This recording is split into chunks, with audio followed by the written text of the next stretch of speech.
Curious, naked diatribes. Curious, naked diatribes. Curious, naked diatribes. CND would like to give a warm welcome to our guest, Dr. Alex Khasnabish. Alex is a professor of sociology and anthropology at Mount St. Vincent University in Halifax, Nova Scotia. He has authored and co-authored many books, including Frequently Asked White Questions, Making Sense of Society, The Radical Imagination, and of particular interest to our discussion today, Zapatistas and Zapatismo Beyond Borders. Alex, it's such an honor to have you on the program. Welcome. Oh, thanks so much, Jason. Thanks for the invitation to be here. It's been 30 years since the Zapatista uprising in Chiapas, Mexico.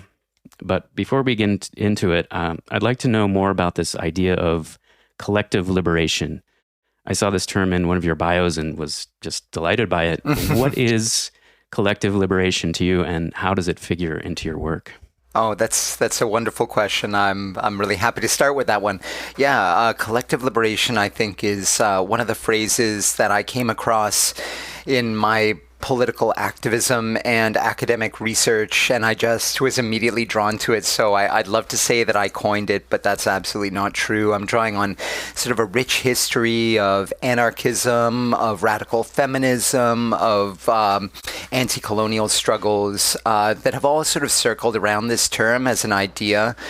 So the basic principle at the root of it is that nobody is really free until everyone is, and that doesn't mean obviously some utopian space of total autonomy where you get to do absolutely anything you want, but this whole idea that freedom is always relational, that, you know, I build my freedom in relation to you, and it's not just a question of negative freedom, it's this horizon towards which we're walking, where we're trying to make sure we have the ability to do as little harm to each other, either accidentally or intentionally as possible, but along the way, building ways of relating to one another and building institutions in our society that actually put that autonomy, that relational autonomy, you know, the right to give myself law, the right for you to rule over yourself, always relationally to the other people we occupy society with. And I just think it's sort of a fundamental liberation principle that takes us way beyond the notion of individual rights, which are always, you know, people are arguing about, oh, well, my freedom. And that's such a limited way of thinking about how we can really achieve a society that's both egalitarian, but also free and just. Right. Well, we're going to carry this idea into the discussion of the Zapatista movement. And if you wouldn't mind just giving us a thumbnail sketch of who the Zapatistas are and also how you discovered their revolutionary movement, what got you interested enough to dedicate 2 books on them? Great question. So the Zapatistas are an indigenous revolutionary movement located in the far southeast of Mexico. Their territory in rebellion constitutes around a third, maybe up to half of the state of Chiapas in the far southeast of Mexico. The Zapatistas emerged publicly on January 1st, 1994, which you know, seems hilariously ancient history to most of my students and other young folks these days, but I remember it quite well. And I think there's just several important sort of pillars to mention about the Zapatistas. I think the first one was one of the things that makes them so important is that they emerged at a moment when, for folks, again, who maybe don't remember that time so well or perhaps weren't born yet, the Soviet Union had just collapsed, the Berlin Wall had come down. In many ways, like a great moment, obviously, because state-sponsored communism was not the liberatory horizon that most people were hoping for. But on the other hand, a moment of real great disaffection and disappointment on the part of people who were hoping for something other than unfettered global capitalism and all its trappings. And so it was kind of a dark time because, you know, for all of its gross imperfections, at least the USSR represented something of a like a counterbalance or an alternative to that sort of just, the global domination of capitalism. And so when the Zapatistas emerged on January 1st, 1994, out of the jungles and canyons of Chiapas, they marched out of these territories, seized several cities, municipalities, towns in the far southeast, and declared immediately that they weren't at war with Mexican people, that their aim was not to seize power and tell everybody else how they had to live, but that they were rising up in arms because they had been given no choice, that it was either die on their knees, essentially, or live on their feet, and that this war that they initiated, very clearly directed against the Mexican presidency and with the aim of overcoming the army and marching on Mexico City so that Mexicans could freely and democratically govern themselves and rearrange their society.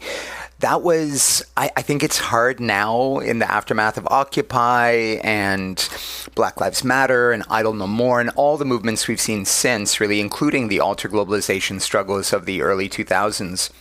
People are like, oh yeah, I get that now. Like we kind of hear this rhetoric, but at the time it was new. It did not follow the kind of revolutionary propaganda of previous generations. It spoke a language of freedom and democracy and dignity in ways that didn't come down to sort of like this gross socialist technocracy or the awful kind of like, oh well, capitalism will eventually be a tide that raises all boats, but until we get there, you got to break some eggs to make an omelet. Which, of course, for people in the so-called underdeveloped world, that's a lot of egg breaking you end up doing, and not much omelet eating. So the Zapatistas were just this incredibly bright revolutionary spark. And in terms of their roots, well, they're an indigenous movement that really has multiple root systems, one of which is the Mexican revolutionary tradition. Their name, Zapatista, is intentionally chosen to honor the greatest, most unsullied, most authentic revolutionary hero of the Mexican Revolution from 1910 to 1917. That was Emiliano Zapata, who is the general of the Liberating Army of the South, and to this day regarded as kind of like to say he's like a Mexican Robin Hood doesn't do it justice. It's, he's really this figure who looms so large, and out of a revolution that was very, like so many, that was very compromised and ended up being very imperfect. He's the figure who most authentically really spoke out for grassroots democracy, for the right of peasants and non-elites to have a say over the way their lives were lived, and really tried to chart a course towards the kind of vision of autonomy, grassroots self-governance that we see in many movements today. So the Zapatistas, the modern-day Zapatistas, named themselves after him as a way of laying claim to the unfinished but authentic revolutionary struggle of the 1910s, and basically come out of this incredible crucible of really overwhelming state repression, especially in the far south of Mexico. And we're not just talking about sort of recent years. We're really talking about since the Mexican Revolution. So since the 1920s, the South has been, all of Mexico to some extent, like much of the global South, but the use of paramilitaries, hired guns, to say that the bureaucrats and civil officials are indifferent to the struggle of the poor or indigenous people really doesn't go far enough. Actively hostile, prisons, like every mechanism in sort of mainstream society used to make sure that peasants, indigenous people, any sector struggling to achieve social justice really like either had to fully bow down to the powers that be or was essentially wiped out. And so this incredibly difficult situation where people are organizing, being disappeared, being arrested, being put in prison, leads to a long period of above ground, very careful, very dignified, very public organizing, kind of, what you might think of labor politics, protest politics. But in the beginning of the 1980s, it really becomes clear that peasants organizing for a better life for themselves and their families and communities aren't going to get anywhere by trying to ingratiate themselves to the state. And into this very difficult, very boilerpot matrix enters revolutionaries from the north of Mexico, from Mexico City, non-indigenous people, who have come there to radicalize the Indians, right? To radicalize the poor. And instead, they're very quickly met by people who are like, yeah, we're interested, but your revolutionary lingo, your coordinates of struggle, even your sense of who you are in history doesn't make any sense to us. So how about you come here, learn about the realities of this place, and then we'll talk. And to their great credit, this small group of urban revolutionaries do just that. They learn the languages of the indigenous people. They learn their history. They learn their customs, mythologies, and like out of this incredible moment, and I think it's hard to overstate the importance of this kind of like Marxist, revolutionary, modern set of ideals animating the revolution gets subordinated to the indigenous realities of the far southeast, and out of this, a brand new kind of struggle is born. And this is really what makes the Zapatistas to so many people so interesting, including me. And so this kind of segues nicely into my own history. So I was a young person growing up in Southern Ontario, kind of like middle class by social position, but my parents struggled a lot in different ways economically, and we had brushes with, racism, other kinds of forms of oppression. But living in the global north at the time as a middle-class Canadian kid, it was hard to feel like you were one of the legitimately oppressed of the world, and it was hard to figure out where you could find coordinates, like feeling like you wanted something different than this version of sort of liberal capitalist society that was being fed to us at that time.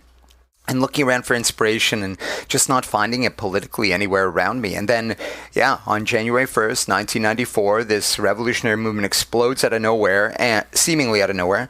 And, northern media channels are covering it nonstop. And I remember reading about it in the paper at the time and just being swept away really by the audacity, not knowing anything about like I was just a teenager about to go off to university. And so I had no real elaborate revolutionary knowledge at the time, but it just was so clear that these people were real, like authentic, that they were deeply dignified in their struggle, that they didn't want to, their conspicuous avoidance of civilian casualties in the first few days of the uprising was so remarkable and so different than what we'd seen in other places. And so like lots of other people, I was swept away in that. But really, it wasn't until I went off to university and then had the chance in different classes, professors give you the opportunity to do a paper on something. And I was like, well, I could do something easy and boring, or I could, use these opportunities as ways of exploring something that I'm passionate about in the world. And I think notably, I'd be remiss in not adding that I was a huge fan of the band Rage Against the Machine at the time. And right. Zach De La Rocha, the frontman of Rage Against the Machine, but the band as a whole, if anybody loves and remembers their second album, Evil Empire, that contains all kinds of songs about the Zapatistas on it. Rage became sort of like this, musical propaganda machine in the best sense for Zapatismo. Right. And again, I was swept away by it, by just the idea that it was possible to transform your world from the grassroots in a way that didn't mean that you were going to impose your version of what the future ought to be on everybody else, but that was a struggle that we were going to make as we walked it together. I just think there's so much we can learn from that. Yeah, that's interesting, that idea that music can be such a vehicle for these kinds of revolutionary ideas. Absolutely, That's wonderful. Yeah. So I understand that the timing of the Zapatista National Liberation Army uprising on January 1st, 1994 wasn't chosen at random. It was also the day that the North American Free Trade Agreement, NAFTA, went into effect. Can you talk about how the Zapatistas viewed NAFTA and what it meant for them? Yeah, absolutely. So, like much is made, and rightly so, of the date they chose to begin their uprising. So January 1st, 1994 was indeed the date that the North American Free Trade Agreement came into effect, binding Canada, the United States, and Mexico together at the time in the biggest so-called free trade zone in the world. And really, NAFTA, again, hard to remember now for most folks, but really, like, at the time, was a template for the model of neoliberal capitalist globalization that would come to dominate, like, trade agreements from then on out, replacing an earlier model of capitalist development. And for a lot of people, that became a huge point of contention.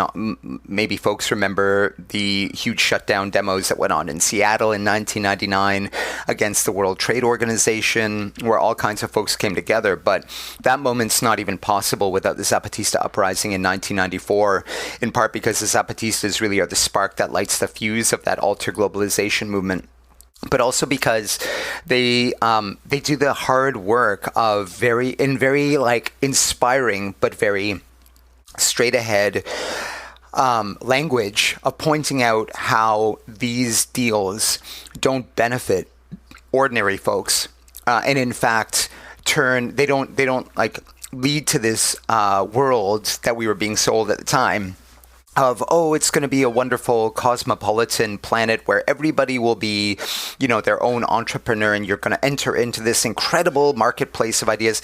No, I mean, the Zapatistas have, one of their early documents that was released is a document called Chiapas, the Southeast in Two Winds, where their spokesperson, Subcomandante Marcos at the time, lays out exactly what it looks like to be on the ground in Chiapas. And he narrates his story of globalization as if it's a parasite, sucking resources and blood and, like all these things that people need to live out of the state, out of the territory, feeding these arteries of global capitalism and leaving only death and disease and misery behind. And, that's not a reality that's very far from many people's minds today. I think, a lot of this pushback against what we call capitalist globalization today, and even the right-wing reaction to it, has picked up on a lot of this. It really hasn't been a story of collective betterment. But at the time, again, the Soviet Union had just fallen. This idea of globalization being this great cosmopolitan humanizing tide was something that people were eager to believe in, even if there was very little evidence for it.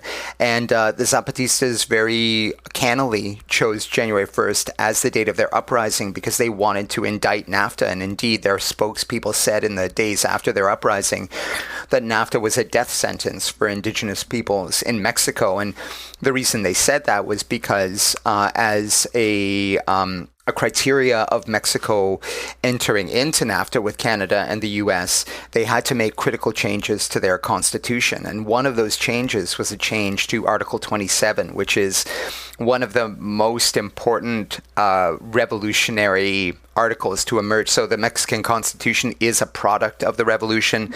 It's made by the winners, essentially, after the revolution concluded in the 20s. And because the peasantry was really so critical in the Revolutionary War, and they were, an armed peasantry, even after Pancho Villa and Emiliano Zapata are basically executed by the post-revolutionary state. They got to figure out what the powers that be have to figure out what to do with these peasants who are mobilized and armed. And so they say, okay, well, we'll give you one of your big demands, which is land reform. And so, no surprise to anybody today, especially anybody in the global south, but obviously access to land is one of the most significant things for communities, especially for indigenous and peasant communities. And that was one of the most unequal things in Mexico. So you had all these big entities holding large parcels of land and increasingly less and less for communities themselves. So as a result of the revolution, the state comes in and says, okay, we'll redistribute land. And that is enshrined in Article 27 of the Constitution, that basically communities can petition the state for the right to own the land communally that their community sits upon. Now, this is never really instituted fairly or well at any point in Mexican history, but the fact that it exists is like this one kind of thread that keeps the hopes of people, of campesinos, of peasants, essentially, like agricultural workers, alive, right? And in the lead up to NAFTA, Article 27 is basically struck from the Constitution and land reform ends. And it's at this point that the peasants are like, well, if there's no reason for us to play by the rules, then how are we going to defend ourselves, our lives, and not just our individual lives, but our communal lives? And so this becomes one of the biggest sparks motivating the Zapatista uprising. So it's an indictment of sort of the corporate model of globalization, the corporate capitalist model, but it's more importantly, I think, an indictment of the specific transformations on the ground in Mexico and the communities the Zapatistas are coming from. And this is kind of like a theme that they will reiterate over their entire existence, which is that every legitimate revolutionary struggle emerges to address the conditions it faces in its own territory. And that means, like, what we want to build is not just one big umbrella struggle where one set of people, in this case, let's say indigenous peasants in Mexico, get to be the leaders of the whole thing, but that what we want is this network of struggles for humanity and against neoliberalism that will create this world that is globalized, interconnected, but not reduced to any one group's agenda, desires, demands. And this becomes one of the central planks. And yeah, NAFTA is absolutely huge in catalyzing that. But again, I think, one thing I would say is that for many observers in the global north, they made a lot of the NAFTA connection, and rightly so. But I think it's really important to note that there were many different grievances animating the Zapatistas. And while January 1st was chosen as a symbolic date, it also was meant to mark 500 years of resistance to colonization. So those two things overlap.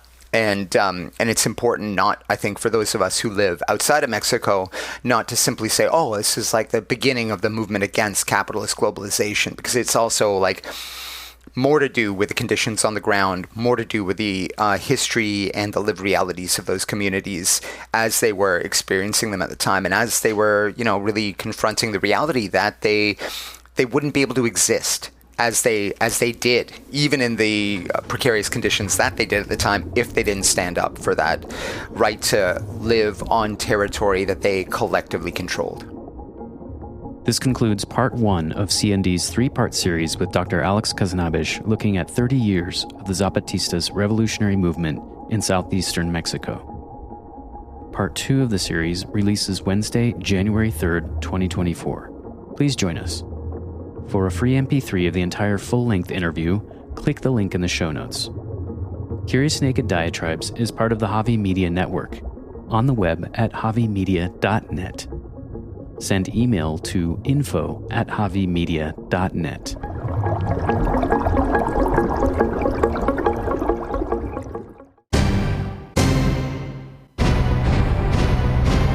Javi Media.